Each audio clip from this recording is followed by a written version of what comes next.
السلام عليكم اخواتي. هذا الفيديو اليوم لا للقصف لا للضحك لا للمزح. هذا الفيديو كم كلمة بقلبي وحابب احكيهم غصة يعني. الله وكيلكم مقهور يا عالم. بدي رجعكم معي بالزمن بس 5 سنين لورا. اكيد الكل بيتذكر كيف كنا، اكيد يعني بلا ما احكي. والله اشي بيقهر. انا عن نفسي انا كل يوم ما بنام الا اذا دموعي هيك معبيين بخدتي لحتى اقدر نام بصراحة هالشي اللي صار فينا. بتعرفوا شو هو القهر؟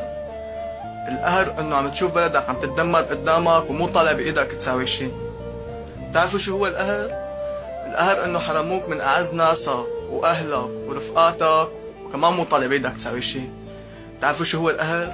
بيتك اللي ربيان فيه، اللي مقضي فيه احلى ايام عمرك طفولتك، يروح بقذيفة. بتعرفوا شو هو القهر؟ قهر على شباب هالبلد يلي راحت يا حوينتها، يلي راح شهيد ويلي طلع من البلد غصب عنه ويلي هلأ بالجيش مع هاد ولا مع هاد.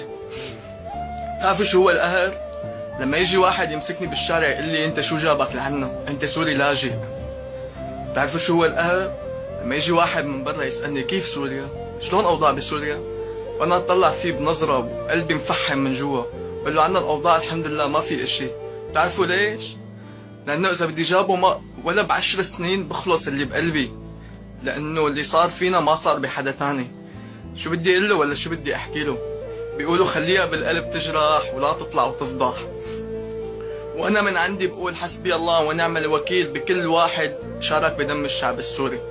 حسبي الله ونعم الوكيل بكل واحد هدم قطع من سوريا. حسبي الله ونعم الوكيل بكل واحد قهر سوري بالغربة. وبتمنى هيك الفيديو بس هيك انا عن جد حابب انشر انه الكلام كتير عم يوجعني من قلبي.